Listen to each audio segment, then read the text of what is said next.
Good morning. কেমন আছেন আপনারা? আশা করছি সবাই খুব ভালো আছেন। আর আজকে সকালটা শুরু করছি আমাদের বাড়ির আশেপাশের পরিবেশটা দিয়ে। তো দেখতে পাচ্ছেন চারিপাশটা কি সুন্দর সবুজে ভরা, বড় বড় গাছ, আর সাথে আছে আমার ছোট্ট একটা বাগান। তো এইখানে দেখছেন একটা গাছ আছে, এই যে ছোট্ট লঙ্কা গাছ, এর মধ্যে অজস্র লঙ্কা ধরে আছে। আর এই গাছটা আমার খুব প্রিয়, অনেক দিনের পুরনো গাছ।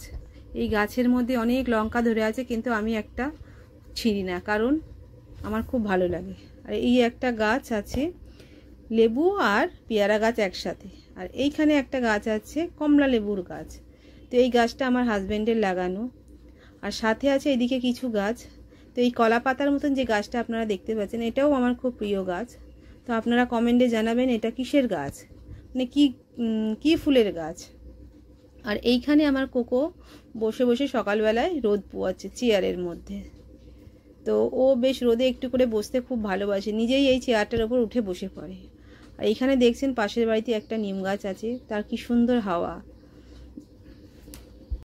তো এখন বানাবো আলু পরোটা। তো তার জন্যে আমি একটু ভাজা মশলা বানিয়ে নিচ্ছি। এই যে একটু ধনে, গোটা ধনে, শুকনো লঙ্কা, আর সাথে আমি দিয়ে দিচ্ছি একটু গোটা জিরে। তো এটা ভেজে নিয়েই আমি গুঁড়িয়ে নেব, তাহলেই হয়ে যাবে। এখানে আমি আলুর মধ্যে দিয়ে দিলাম, এখানে আমি দিয়ে দিয়েছি হলুদ, আর সাথে দিয়ে দেবো ভাজা মশলা, আর দিয়ে দিচ্ছি একটু কুচনো ধনেপাতা আর লঙ্কা। তো এটাকে ভালোভাবে আমি মেখে নিয়েছি।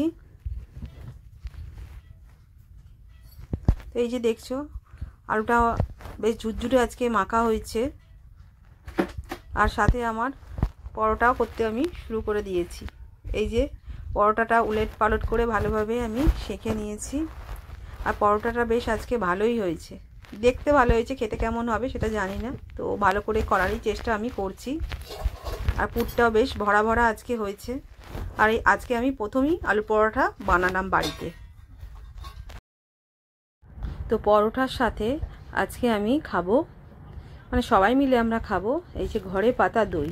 তো এই দইটা আমার কোকোর জন্য পাতা হয়, কিন্তু প্রয়োজনে সবাই ভাগ করেই খায়।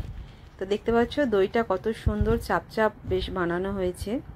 আর আমার কোকো এই দইটা খেতে খুব ভালোবাসে।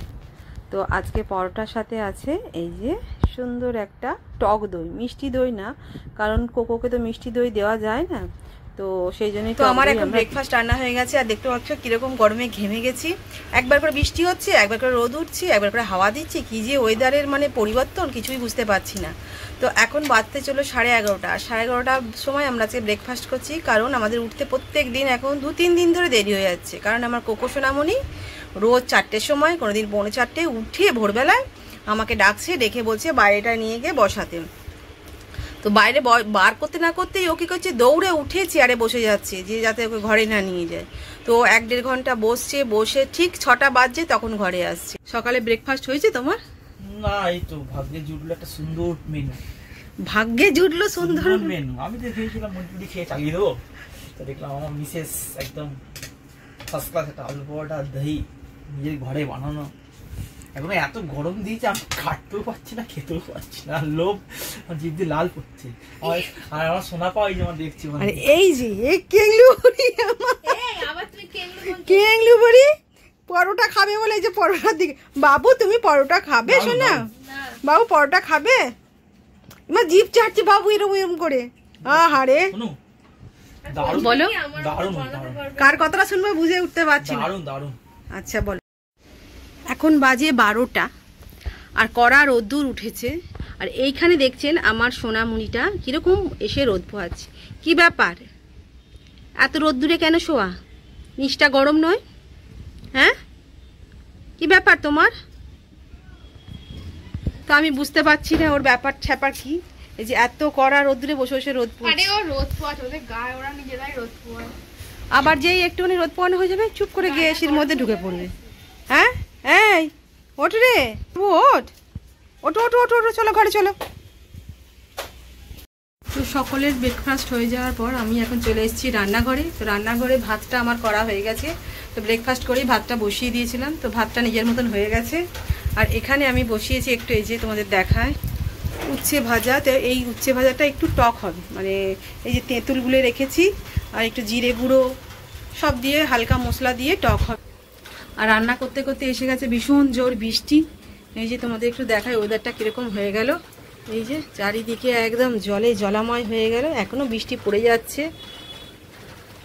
তো চলো বাকি রান্নাটা কমপ্লিট করে নিই, করে কোকোকে আগে খাইয়ে দেবো, তারপরে আমরা খাওয়া দাওয়া করবো। এখনও বরবটি আলু ভাজা হবে, আর বিশেষ কিছু করবো না, একটু দই আছে ওই দিয়েই আজকে খেয়ে নেবো। আর যেহেতু নিরামিষ সেরকমভাবে কিছু করছি না।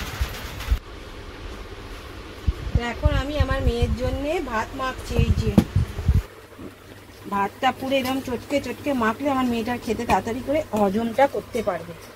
তো ওই জন্য ওকে এরকম এরকম করে পুরো একদম দই ভাত করে দিয়ে একদম। আর এই যে এখানে নিয়ে নিয়েছি ওর দই। এই দইটা আমি ওর জন্য পাতি, বাড়িতেই পাতি, কেনা দই ওকে আমি খাওয়াই না। তো এই দইটা দিয়ে এখন ওকে, ও এখন ঘুমাচ্ছে, তো আমি ওকে এখন দই ভাতটা খাই দেবো, তারপরে সবাইকে খেতে দেবো। আগে ও খায়, তারপর আমরা সবাই খাই। এক দিন হয়তো ও ঘুমিয়ে থাকলে তখন আমরা আগে খাই, ও পরে খাই। আজকে ওকে আগে খাওয়াবো, তারপর আমরা খাবো। চলো, ওর ভাত এখন রেডি হয়ে গেছে, ওকে খাইয়ে দেবো। এই বাবু ওঠ রে, ওঠ, কত ঘুমবি বাবু, সোনা মা, ওঠো ওঠো বাবু, ওঠো সোনা মা, ওঠো, এসো এসো এসো এসো এসো, হয়ে গেছে ভাত মাখা হয়ে গেছে। আরে মাথায় লেগে যাবে মাম্মি। কি করবো বাচ্চাটাকে বার করবো তো আমার ছোনাটা ঠান্ডা ওয়েদার পেয়েছে, বৃষ্টি এসে গেছে আর ঘুম ভাঙছে না ওর। চল বৃষ্টি পড়ছে, চলো আমরা টাড়ে যাবো। কে এসছে দেখো তো বাবু, কে এসছে? এক্ষুনি যদি বলি কে এসছে তখন তো দৌড়বে। কখনোই দৌড়বে না, বুঝতে পেরে তুমি খাবে, অত বোকা ধন্যবাদ, তো খাবি আমার সোনা থাকবো, আমার সোনা থাকবো। ও বাবা, তোমরা কেউ একটু আদর খাও, দেখো কত আদর খায় আমার কাছে, কত আদর খেয়ে খেয়েও ভাত খায়। আম্মা আম্মা দেখো দইটা কেমন হয়েছে, পাতা দেখো তো বাবা, দেখো তো দই খাচ্ছে আজকে। আজকে দই পছন্দ হয়েছে, ওরে বাবা রে, দেখি বাবা দেখি, এটা আমার মাখন চোর, মাখন চোর, আমার সোনা, এটা রাধা রানী, তোমার রাধা রানী, আমার সোনামণি, সোনামণি, এটা আমার সোনামণি। দেখো দেখো তোমরা কেউ দই খাও এরকম। তো আজকে দুপুরে রান্না হচ্ছে আমাদের এই যে ভাত, এখানে আছে ডাঁটা আলু বেগুনের তরকারি, উচ্ছের টক, আর এখানে আছে বরবটি আলু ভাজা। তো ব্রেকফাস্ট করার পর সবাইকারই পেটটা ভার ভার হয়ে আছে, কিন্তু বাঙালিতে দুপুরবেলা ভাত না হলে চলে না। তা খিদে না থাকা সত্ত্বেও সবাইকারই খিদে পেয়েছে। তো চলো ভাতটা দিয়ে দিই সবাইকে।